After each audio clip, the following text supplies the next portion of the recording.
webinar. Welcome to the SEDC Community Marketing Post-COVID-19 webinar.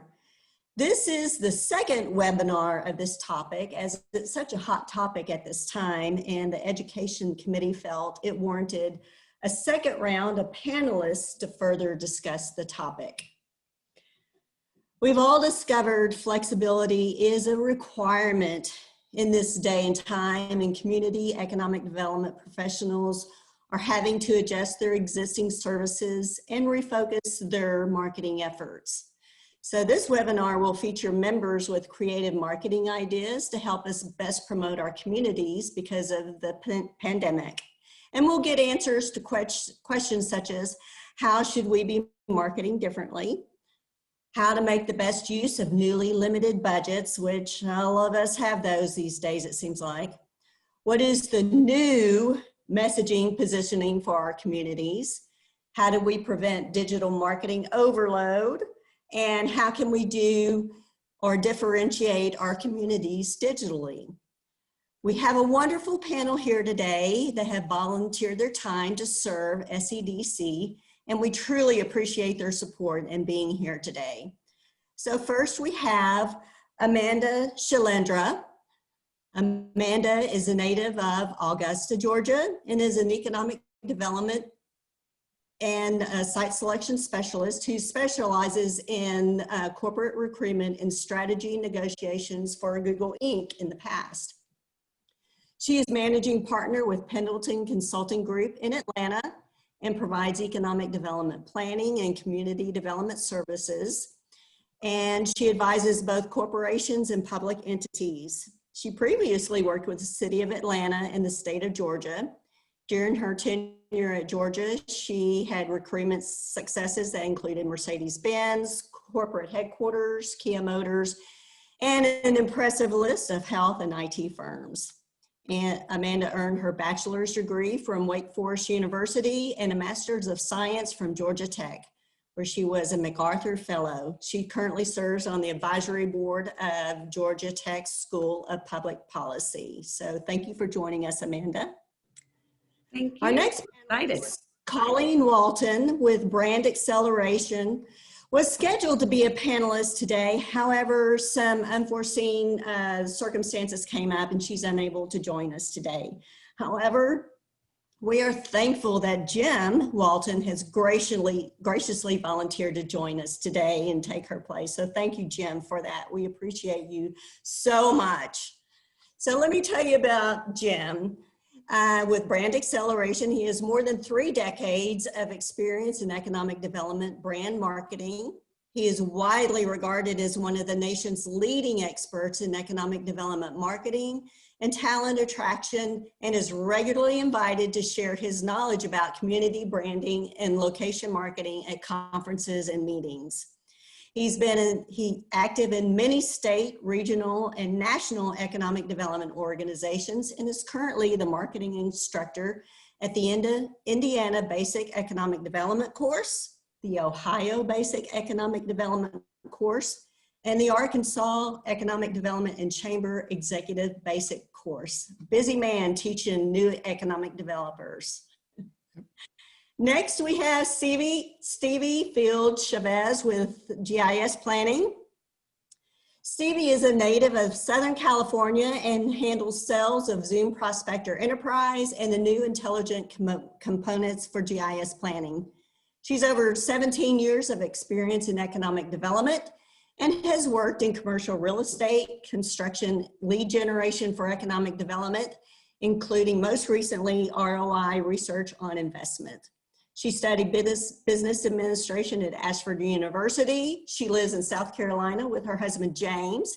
She has 2 children, 2 stepchildren, a son-in-law, and 2 grandbabies. Can't beat those grandbabies. They're awesome, aren't they?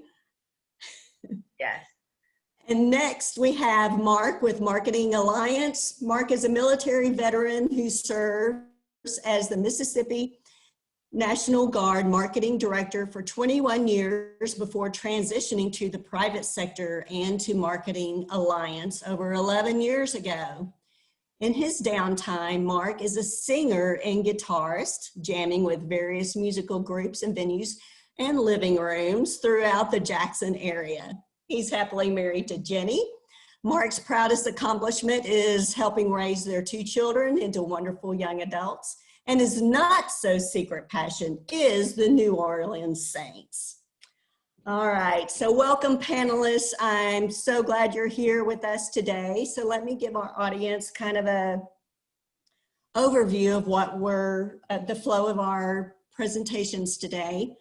This is going to be divided into 4 sections. The first section is defining objectives. The second is data. Third is virtual, and fourth are next steps.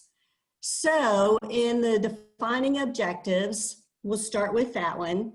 This is about how economic developers should reevaluate their organization's goals and identify ways in which those that affect their marketing. And this can include changes to their target industries, new focus on small businesses, et cetera, et cetera. So Jim, would you start us out on this topic?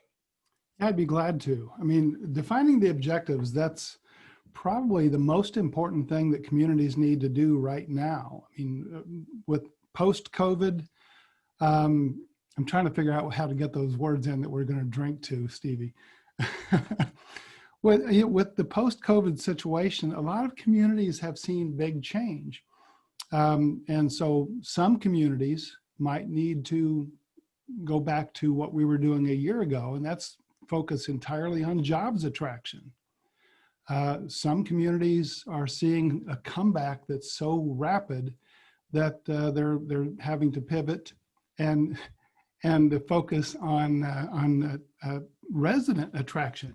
So a good example is one of the communities that we work with just found out today that they've landed a 1,000-job deal.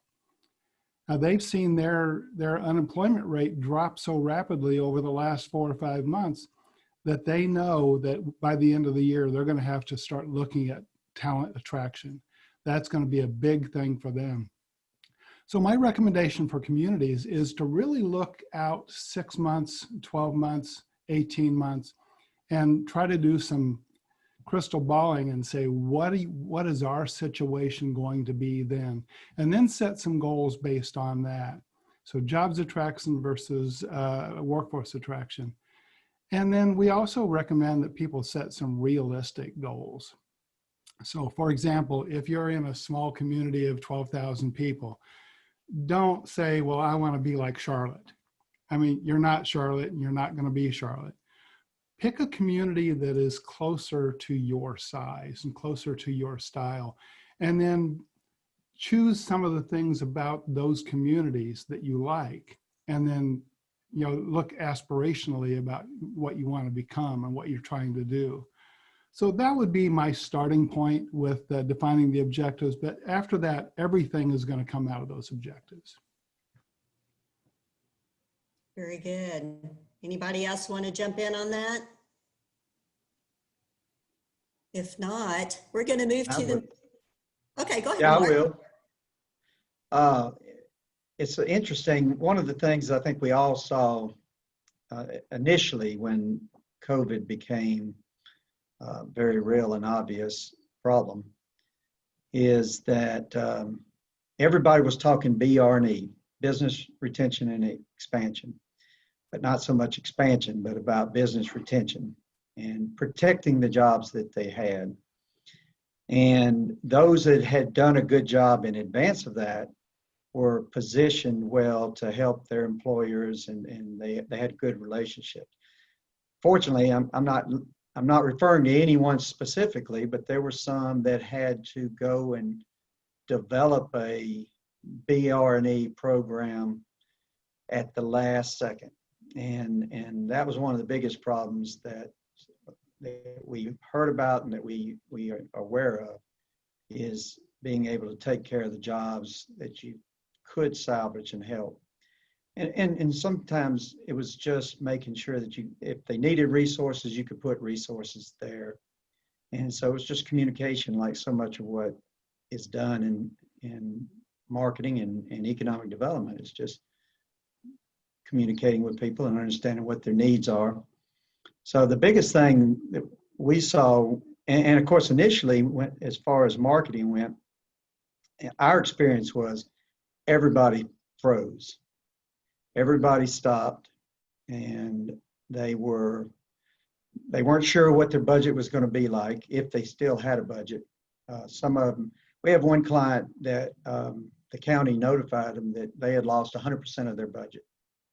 And yet they hired us to do a big project for them after they found out that they had lost 100% of their budget.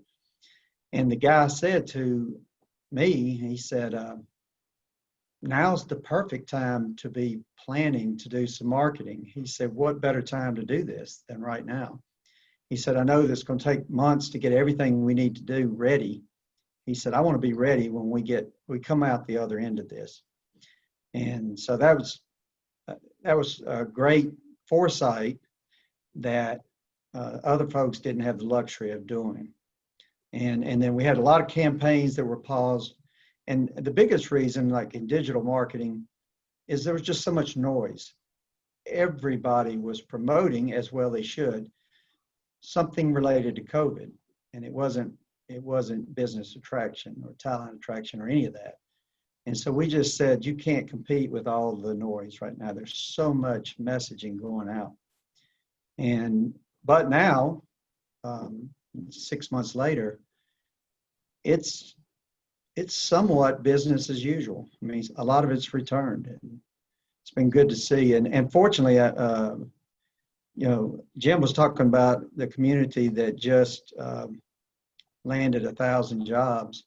And I was looking around to see if there was an applause button here, because I was going to push the applause button. That's applause worthy. That's great news. Yeah, go for it. All of us should be doing that. But there's a client that I work with. She said that she's had 2 announcements this month and has 2 pending. And so I want to start this off on a good note too, that we're talking about COVID. There's a lot of good things happening out there as well.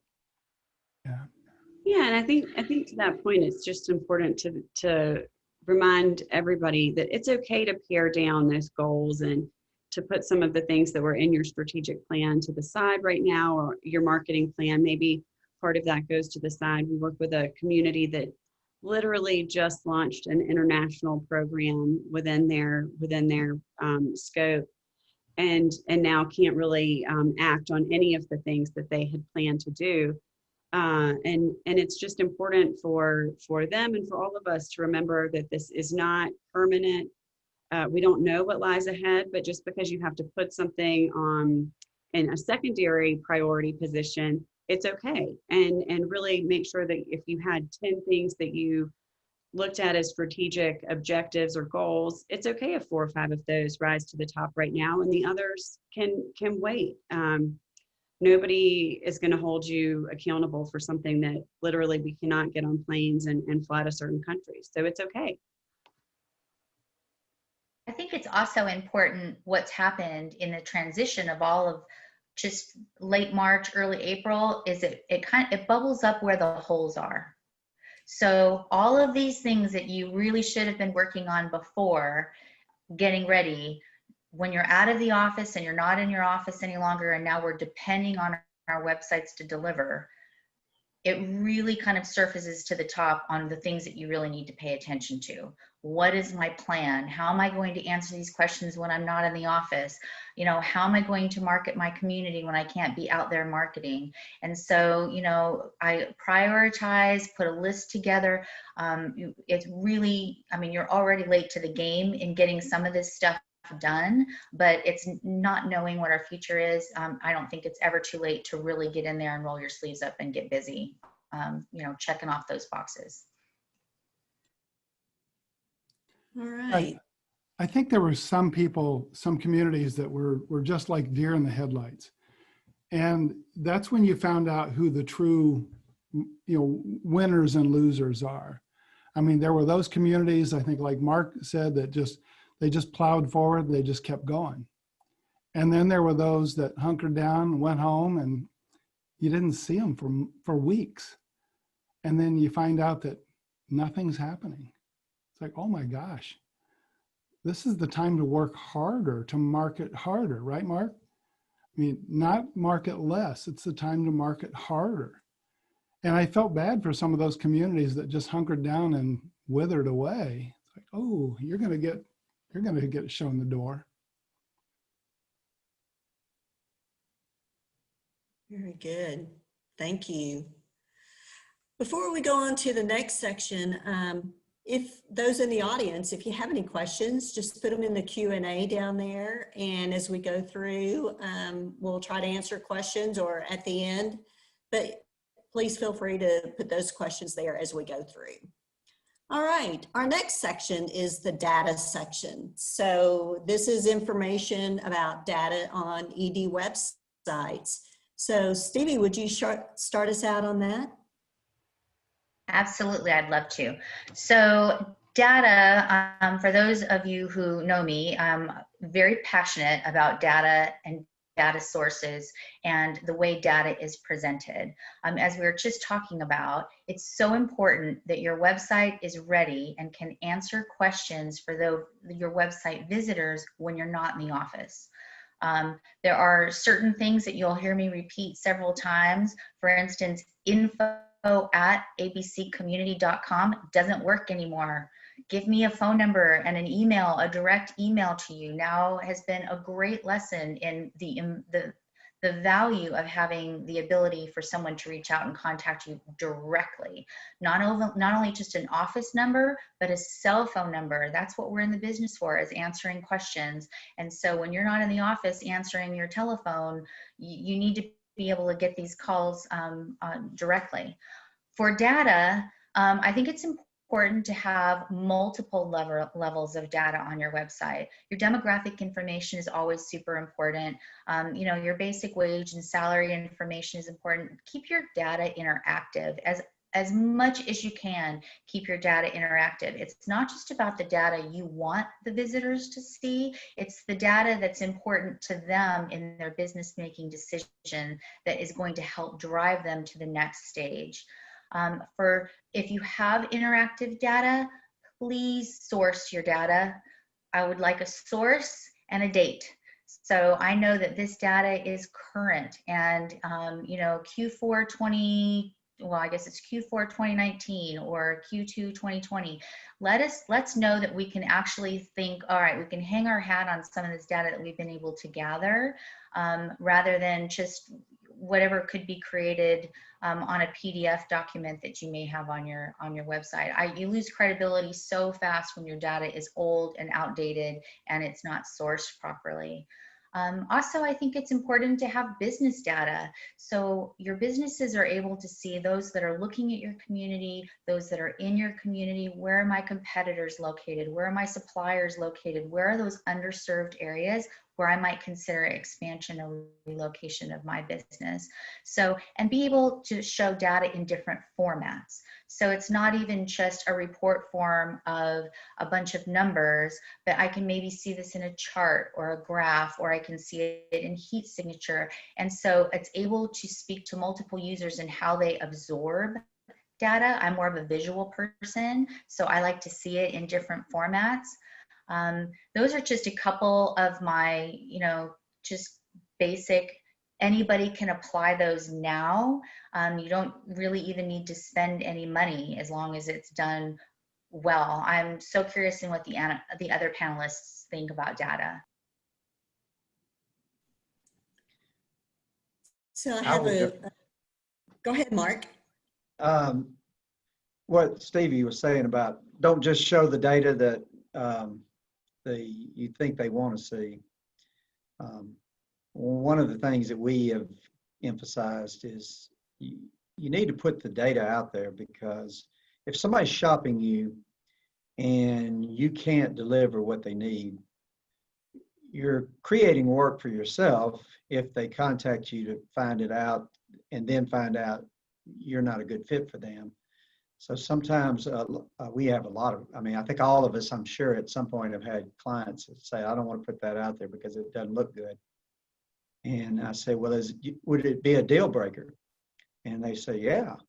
Well, then go ahead and put it out there, because you don't want to try to negotiate a deal that you know you will never win. And so go ahead and put the data out there. And it's so readily available right now that it's an expectation that the prospect is definitely looking for it. They want to confirm that what you're putting on your website matches what they believe to be true about you. And so it's just critically important. And if you try to hide pieces of data that make you look less than desirable, especially with site consultants, every site consultant I know has said to me, I have better data than you do. And they all do. But if you try to hide something, they're going to figure that out, and you're going to lose credibility because you tried to bury it. So just put it out there. There's no point in trying to hide it. And I want to touch on something Stevie said. I totally agree about the info@ email addresses. Site consultants hate those things. And the other thing they hate is those fill in the blank forms. I've had many of them tell me I will not fill out the form, and that I may just leave the website and move on down the road. So those are deal killers. Don't do that. Yeah, there's something I would like to mention, about the negative information about a community. And I think even if there is negative information, you put it out there, that gives you an opportunity to say, but this is how we're correcting it. Or this is how we're taking proactive steps in reversing this or something, to be able to show your community is on that positive trajectory there. Instead of wallowing this, you've acknowledged it and now you're moving forward. It wasn't that long ago that if an unemployment rate for a community was high, communities thought that was bad news. They didn't want to say that.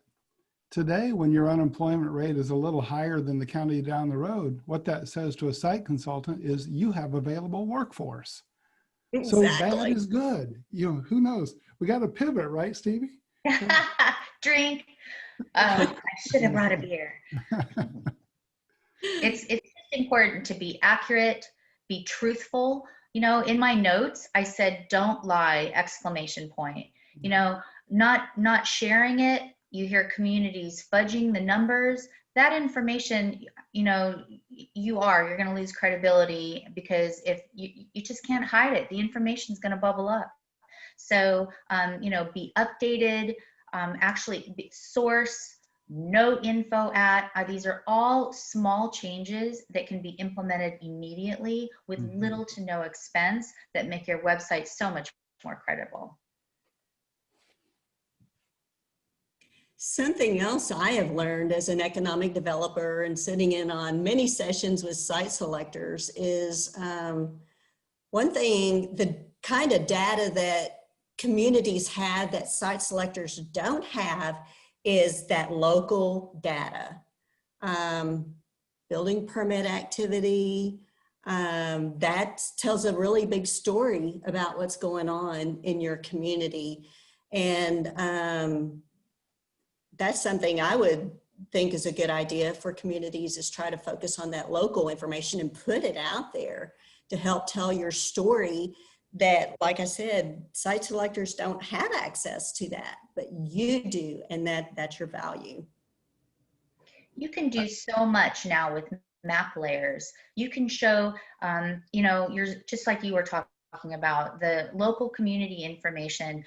You can show tourism and, bike trails, new projects coming in. You can be so creative in a more visual way in showing data. So you're educating your website visitor on all of the different things that's going on in your community just on your website.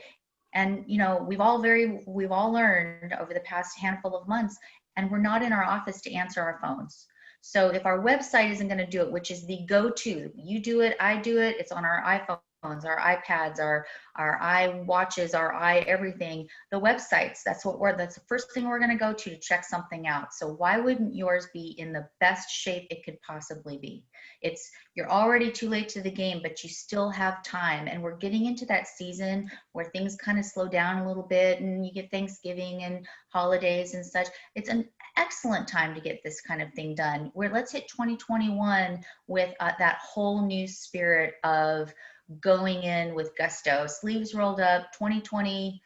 I will keep the explorative down, and let's just get on the way. But let's stir up the pot and do something that's new, that's fresh, and get these websites updated. I can't say that enough. I agree. All right. Well, then let's check our Q&A real quick. Okay. So our next section.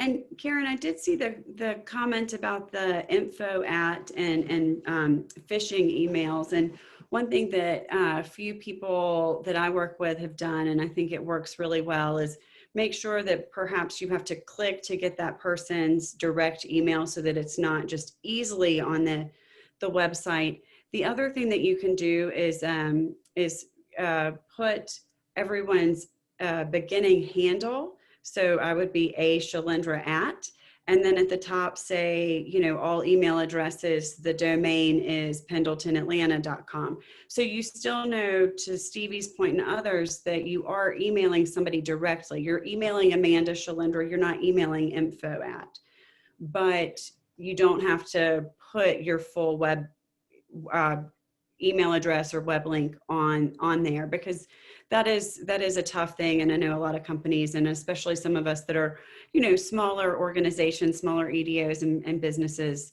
that don't have the resources to put into heavy spyware and protective cyberware, worry about it. But I've always liked that, because yes, it is one extra step to combine the handle with the domain, but at least you know who exactly you are reaching out to, and that it's an intended email that is monitored, because it's such a great point. That's a good point. Good point. Thank you. Another question is, what types of other local data could be valuable to collect? In the community I was previously in, like I said, the building permit information, we tracked residential and commercial permits. We also tracked housing. There was like a map of the different housing developments in our community. It was a small community, all right? So it was doable for us to show those where those residential subdivisions were building, how many platted lots there were, how many were sold, how many are unsold. Things like that. I guess you could get into crime statistics and things like that, but mostly housing in the commercial activity were what we did. We also listed who was new in the community. Was it new construction, new commercial construction, or was it an expansion? Things like that. Also, I know something else, or that site selectors like to know, is who's closed in your community, what businesses have closed, because that may seem like this kind of goes back to our negative conversation we had. It may be a negative for you that closed, but a site selector or developer might see that as a really great positive thing, you know, with the building or employees that they can hire or, you know, train in a different manner. Hope that answered your question about local data. Yeah, there was we have a client that was doing basically a license plate analysis from his employers so that he could tell prospects where he draws employees from. And it's a relatively rural area, and there's some that drive probably an hour, 15, an hour and a half to get there at 75 miles an hour. And having that data of saying, yeah, we've got these companies and we know where they're coming from because we've analyzed their car tags, and that type of data makes it look like, and then if you're looking at their county data, their numbers maybe don't look that good.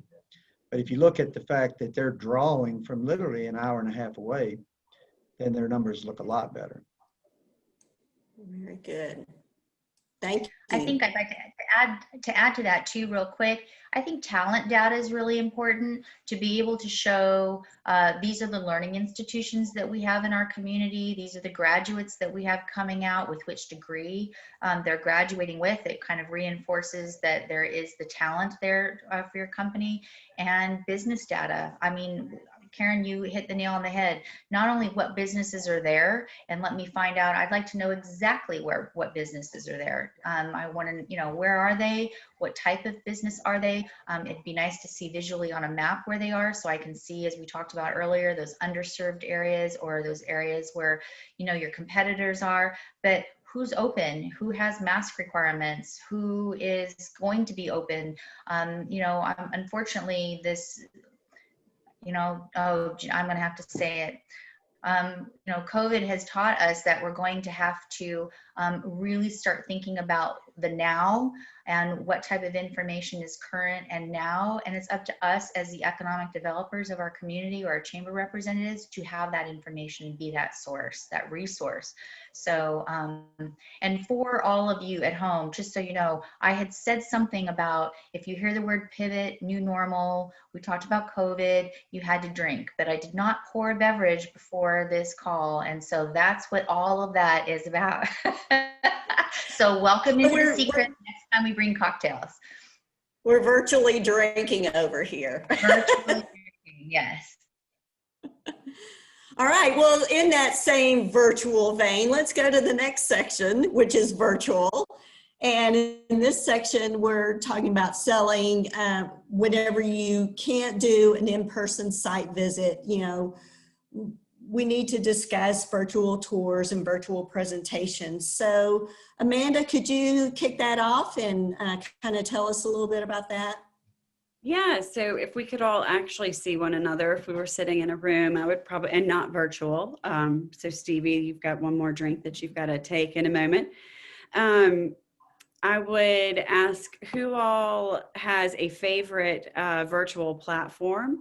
And I think everybody who raises their hand would have a different answer. I don't know about you guys, but between the Zooms, the Blue Jeans, the Microsoft Teams, the Google Hangouts, you know, we all have a different way of doing this. And then I think equally as important is to say how many of you are back in your office, how many of you have an open office versus closed, or you know, are traveling versus not. Basically, the point is that we're all in a very different situation. And so what we've got to do is find a way to have grace for one another, in that we don't know what everybody's situation is, why they're making the decisions they are. It may be that they're being told they're not allowed to be in person. It may be that they have a reason not to, or vice versa. Maybe they really need to get out of the house and want to go see that building in person just to get away. But all that to say that the more that we can prep ahead of time, the better. And so I would say for communities, for economic development professionals out there, if you're able to, you know, if you would normally send one reminder before an in-person meeting, send two or maybe even a third one for a virtual meeting.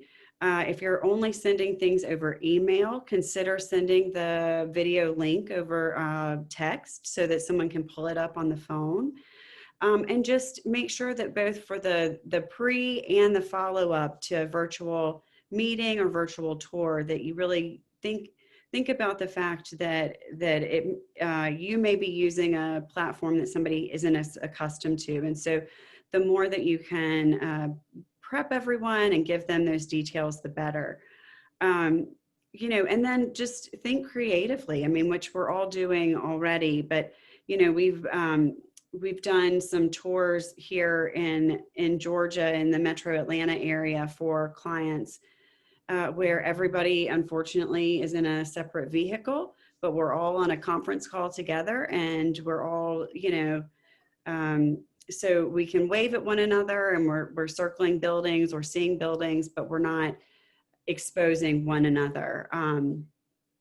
And so that's one way that we've been able to do some things. I know I'd love to hear from some of the other panelists, but again, I just really encourage folks to make sure that you think through prepping everyone ahead of time, giving that 5 or 10 minutes before the meeting starts to make sure you're logged in, that everybody has the right link and the right passwords, and that people can get in and access the meeting easily, because we're all a little more tense than we normally are.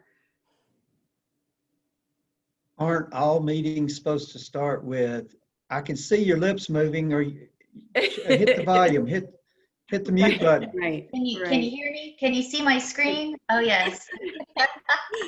In the first 30 wait, seconds. you forgot to mute. You forgot to unmute. Yeah. Well, and I know for me, I have to start a lot of meetings to say, hi, my name's Amanda. I have an elementary school happening upstairs and my husband's business is next door. So forgive me if we get interrupted. And, you know, that's just the situation that we're in. We've got virtual school, we've got people working from home, people not, and we just all have to be patient with one another and give grace. And on the flip side, some folks are itching to be on a meeting because maybe they don't have all that chaos happening. And you know, I try to remind myself of that as well, that when I make a commitment to a friend of mine or a colleague, that, man, I need to be there. I think the one that Colleen likes to do is when she gets on a Zoom meeting or you know, whether it's Teams or Zoom or whatever, and somebody, as Mark said, their lips are moving, but you can't hear them. She's like, the button's right down there.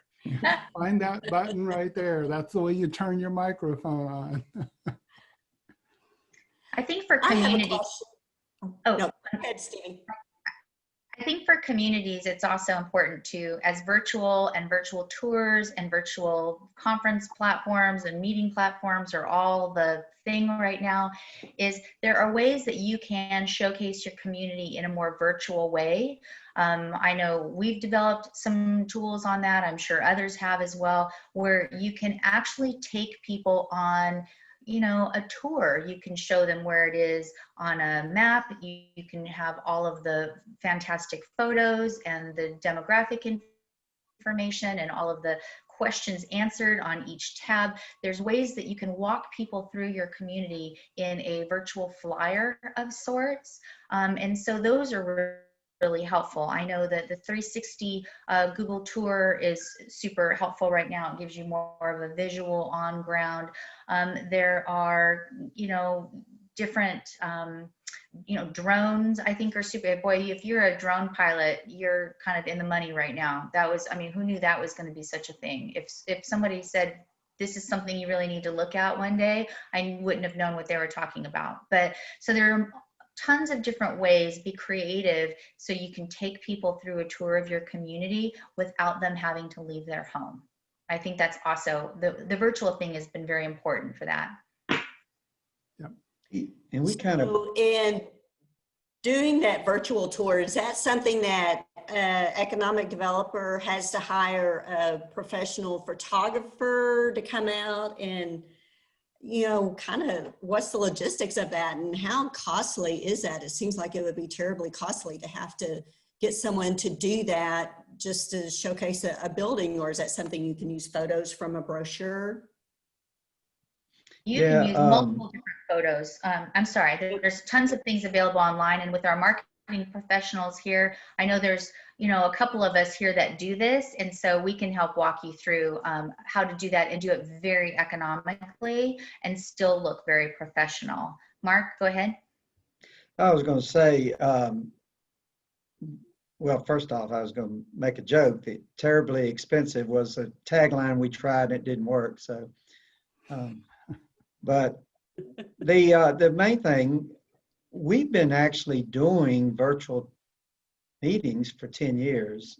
And so what we've, and we've heard from site selectors and others, it's really no different from what you would present oftentimes in person, but you have the ability now to fly the site and show them the site, to fly a building. You can do a 360 inside of a building. And all of these tools, some of them have been around for a while.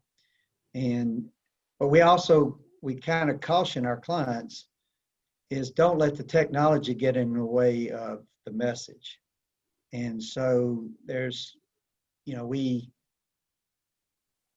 have clients, and everybody does, and we're guilty of it ourselves, where we sort of say, man, that'd be so cool if we did this. You know, what if we did this and this effect? And the bottom line is, we're a marketing firm. You know, we're not this big production company. We're trying to sell things. And so we really caution ourselves, and certainly caution our clients that this don't be so gee whiz that they don't get the point, that they remember the gee whiz, but not, you know, your workforce numbers or whatever it is, or the quality of the land and how much of the wetlands have been mitigated and all of that. That's, I mean, the bottom line. Yeah, I think the story is where you get the gee whiz. It's not the professionalism of the video itself, but it's also a way to utilize local businesses, local videographers, photographers, you know, with events, large events, basically non-existent right now. Bring in some of those folks that would normally be doing weddings or graduation events, or you know, videos at those, and that in and of itself is a story to say our community is investing in our people. Hey, this was produced by, you know, one of our local companies, or these photos were taken by somebody in our community, and here we wanted to give you a better sense of this. So it doesn't, yeah, exactly. It doesn't have to be Oscar worthy, but just telling that story. I think you've got lots of ways to do that. I saw a webinar that Dee Dee Caldwell, Global Location Strategies, was one of the presenters, and she was talking about community videos.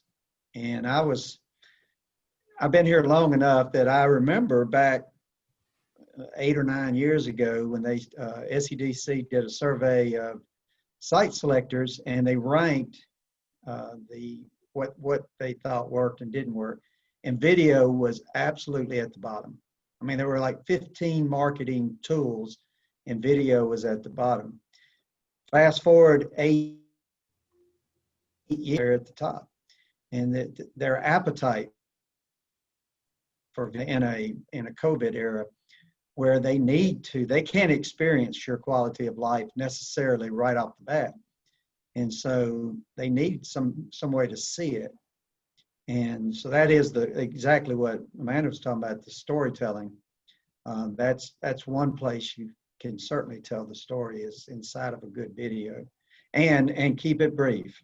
Please keep it brief. You know, and Dee Dee did say, I'm not going to watch an 8-minute video. And so I would reiterate that. I think one of the things that we found too is that, you know, when drones came along, everybody wanted a drone video. That was all they talked about. I've got to have a drone video. And it got to the point where it was almost like one term, a drone video. And what we've discovered now is that, to use a little bit of a pun, drones have kind of come down to earth a little bit. You can use a combination of drones along with handheld or tripod held cameras. You can use Steadicam.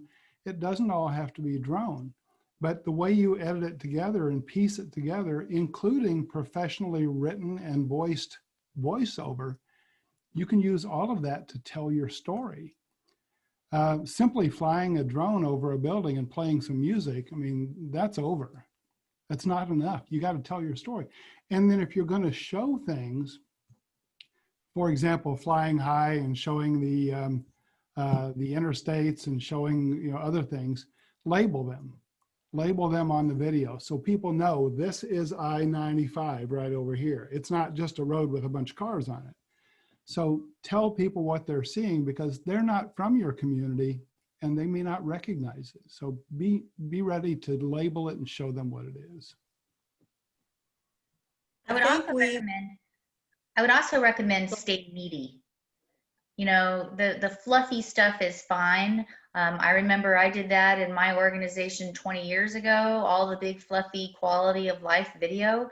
We've heard it a million times. We all have quality of life in our community. Give me something to chew on.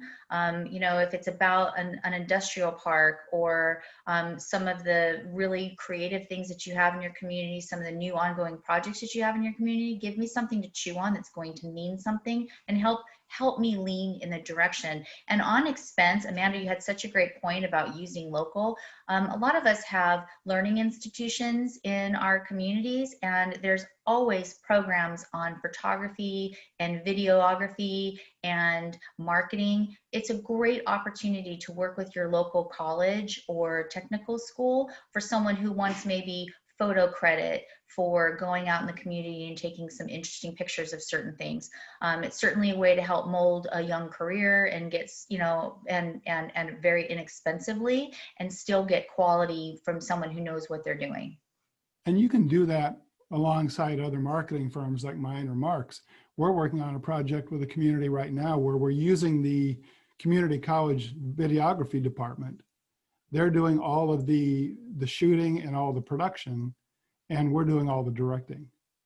So there's the benefit of actually understanding what's being said and what's being shown, and then those students learn from a company like ours. All right. So we have a question. Because of COVID, you know, and you did nothing, you regressed. This forced us to be creative and different. Did you see anyone do something different in their marketing and outreach because of COVID that made you cringe or say that was the wrong move? Without mentioning names or communities or anything, something happened there, you're like, oh no, don't do that. You guys, I'll jump in, and this is a light one. This one, you know, really wasn't, I don't think it was not offensive by any means, but an organization that I work with more on the professional than personal side, but sort of interacts with economic development, put their logo on mask and put kind of a COVID kit together. And I think at this point, I mean, aren't we all just, we know what the situation is. We know we're in a pandemic. I don't want to look at that mask. I don't want to put it on. You know, I mean, I want to put my mask on when I'm protecting somebody else. That's not what I mean, but I don't want my logo or an organization that I love to have their logo on. You know, maybe other people feel differently, but to me, it was just, okay, it's just a reminder that this is an uncomfortable time. And I would say instead, you know, what I would rather see and what I would recommend is something more positive, you know, whether it's, gosh, a calendar for 2021 with motivational comments on it, you know, things that are just more uplifting and positive rather than reminding us of the situation we're in. Now, that to say, if you are representing your organization and have your logo on your own mask, that to me is very different. But, you know, somebody in a different state that's a site selector maybe doesn't want to have, you know, your development authority logo on a mask. It's just going to remind them of the situation that we're in, which we all have a different story. So that, you know, something light, not necessarily a marketing activity or plan, but just, you know, one little thing that I saw and I thought, ooh. One thing that I saw that was the most cringe-worthy, and it absolutely was not a client of ours, was they got kind of political and they were taking sides. And I just thought there is not a good reason to do that. And of course, there should not be sides about anything that in a pandemic, but they made it political and they should have avoided that at all costs. And it was not a good move. And I did quite literally cringe. Yeah. You never go political. You will not win that. There's nothing to gain by it. Mm-mm. True, true.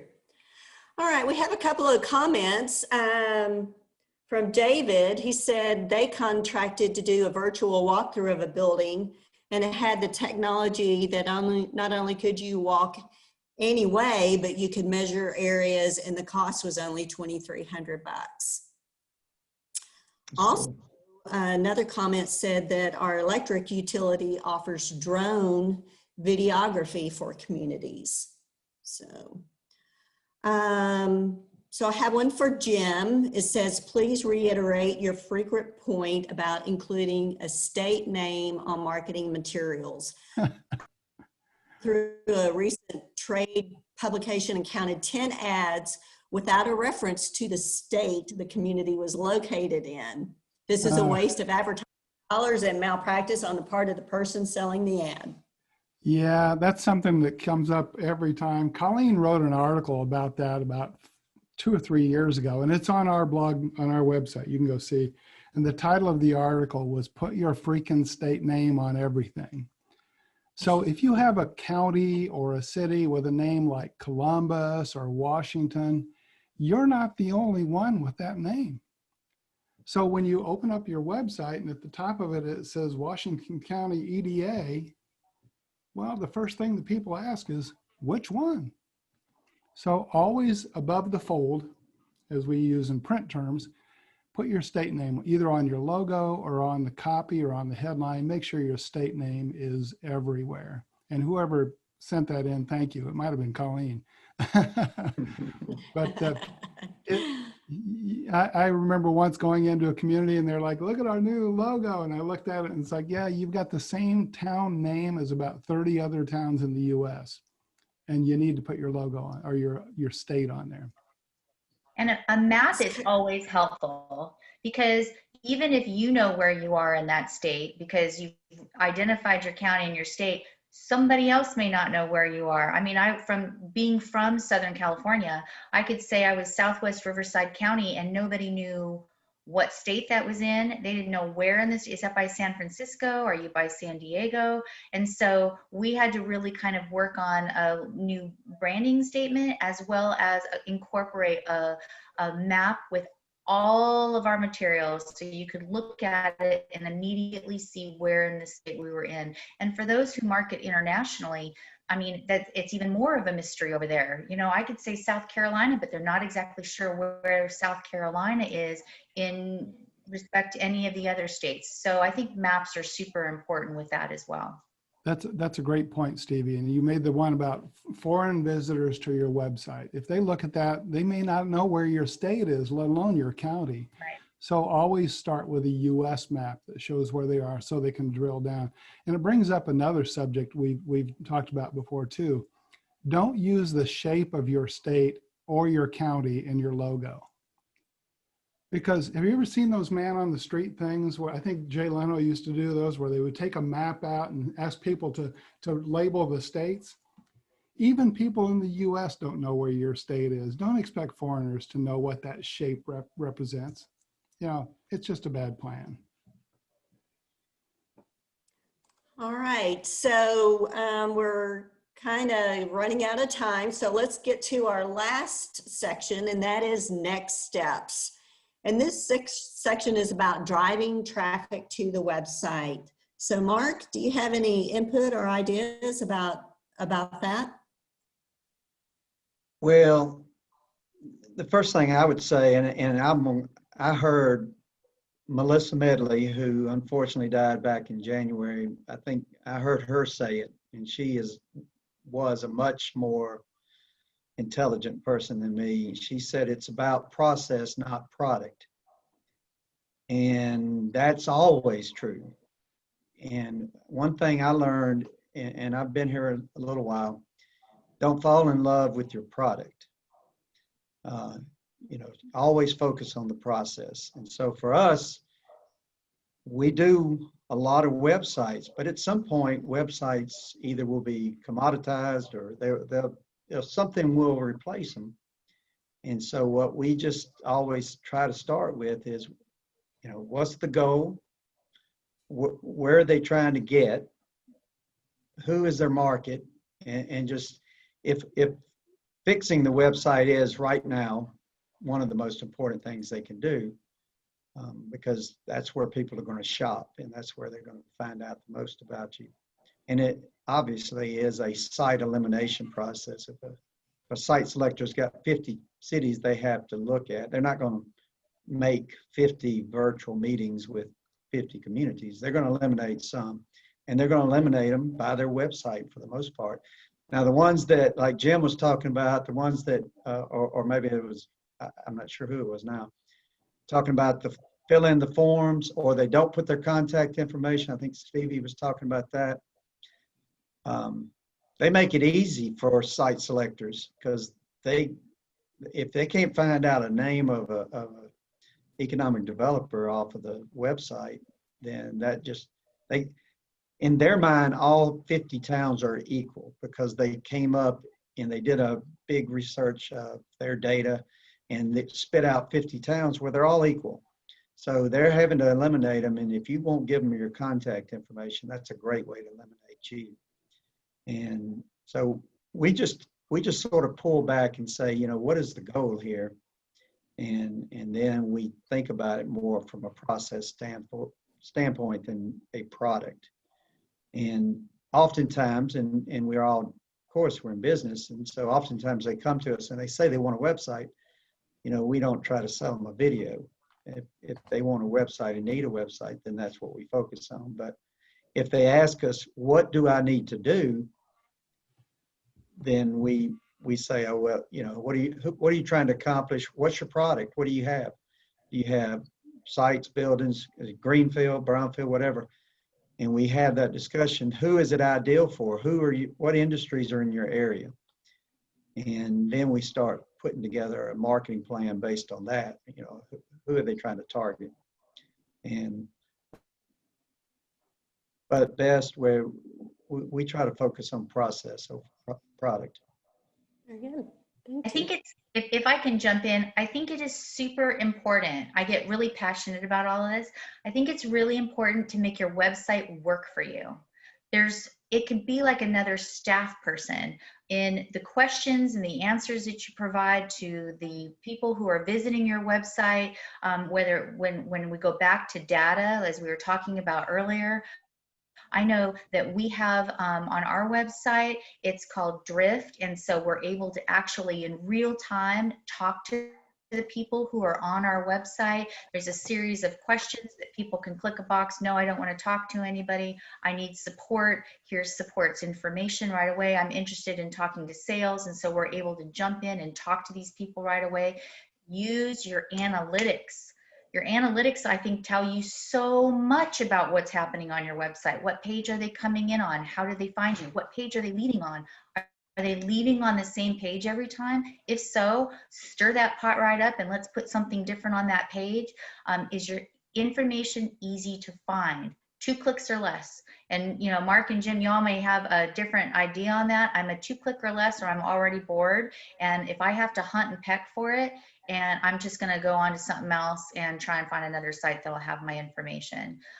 There are programs out there that can not only track your visitors of who's on your website, they can give you the actual name of the company that's on your website and let you know what they're looking at. That's huge information for us in economic development who are thinking, I've been recruiting this company. I spoke to this company at a conference or a trade show in 2019. There's multiple ways to use that information to reinforce what you're doing is working, that the right people are paying attention to you, and what they need, what they're looking for. What state are they from? If you've got a lot of people in one state on your website and not necessarily, your competition is not necessarily your next door neighbor. It could be the person all the way across town in a completely different county in a completely different state. So spend some marketing dollars in a state where you're getting the most traffic. If they're paying attention to you, there's a reason why they're paying attention to you. So I would say use your analytics, make your website work for you. Analytics is a crucial thing, and even simple, basic free analytics like Google Analytics, it'll show you the names of the companies that are visiting your website. You just have to know how to dig that. But one of the things that I would say to people is take a hard look at your navigation bar. Don't bury things like sites and buildings, economic data, and workforce. Don't make them click or do several pull downs to find your sites and buildings. We know which pages are the most and least visited on your website. So don't bury those ones that are really important, like data. I mean, Stevie, I mean, your stuff should be right in the top main navigation, not in 3 pull downs. It is my pet peeve. It drives me crazy. I Me love too. getting on websites because there's so many different ways to do it. They're endless, the different ideas and creativity, but having things, you know, having great examples of how to do things and having examples of how not to do things, I think are equally important. And it doesn't have to be a $50,000 website. You can do a whole lot with a whole little. It's just making the most use of what you have. And yes, the scavenger hunt is over. Technology's come too far that it really should be time to be able to find that 2 clicks or less. Yep. All right. Well, it's 3 o'clock Central Time. And so we've had our hour. Thank you for joining us, our panelists. I appreciate you so much and the great information that you've shared with all of us today. Thank you to all of you who are listening today. I think there will be recordings of this available if you weren't able to catch the whole thing. So thank you for tuning in. Y'all have a good day and we'll see you next time. Thank you. Bye, everyone. Stay Thanks, healthy. everybody.